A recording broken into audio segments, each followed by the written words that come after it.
যবে থেকে সবার কাছে একটা অ্যানাউন্সমেন্ট এসে গেছে যে জিতের আপকামিং ছবি নীরজ পান্ডের সাথে আসতে চলেছে, এবং এই ওয়েব সিরিজটা নেটফ্লিক্সের মতো বড় স্ট্রিমিং প্ল্যাটফর্মে এই ওয়েব সিরিজটা স্ট্রিম করা হবে।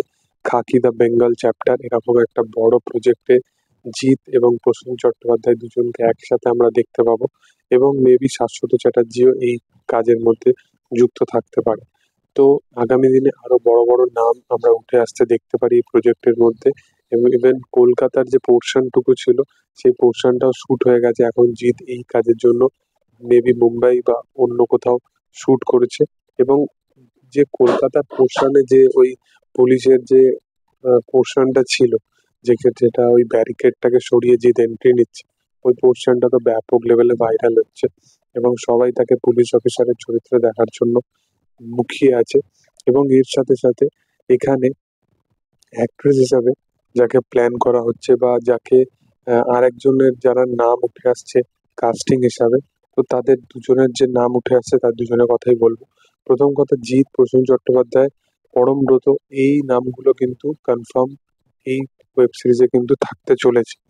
এবং এর সাথে সাথে মাহা অক্ষয় চক্রবর্তী, মিঠুন চক্রবর্তীর যিনি ছেলে, যিনি আহ, যে দু তিনটে চারটে সিনেমা করেছে, এবং লাস্ট নওয়াজুদ্দিনের সাথে একটা সিনেমা করেছিল, সেখানে আমি বলেছিলাম তার কাজটা আগের থেকে অনেক বেটার হয়েছে, আগামী দিনে আরো বেটার হবে, এবং তাকে এই ছবিতে সুযোগ দেওয়া হয়েছে।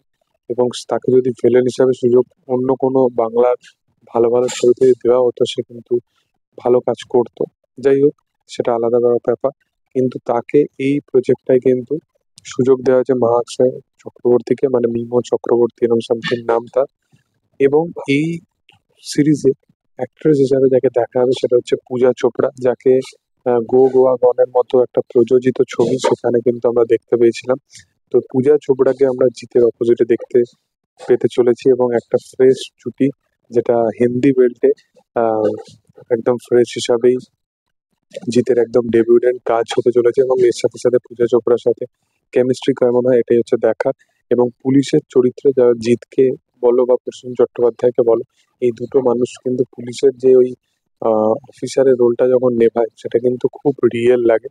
এবং প্রসেন চট্টোপাধ্যায় তো হয়তো এই ছবিতে রাজনীতিবিদের চরিত্র ভূমিকা পালন করেছে, তারও ক্যারেক্টারটা বেশ ইম্পর্টেন্ট। কিন্তু জিতের যে পুলিশের চরিত্রটা সেটা নিয়ে আমি বিশালভাবে মুখিয়ে আছি, এবং জিতের টিম থেকে শুরু করে প্রত্যেকটা জিনিসের উপর দারুণভাবে এখানে ফোকাস করা হচ্ছে, এবং নীরজ পান্ডে ফুল প্ল্যানিং করেছে এই জিতকে নেটফ্লিক্সে দারুণভাবে প্রেজেন্ট করবে। দেখার যে আগামী দিনে কি হয়। তোমাদের এটা নিয়ে কি মতামত অবশ্যই কমেন্ট সেকশনে জানাতে পারো। ভিডিও যদি ভালো লেগে থাকে লাইক শেয়ার সাবস্ক্রাইব করে দিও। Thank you all, by.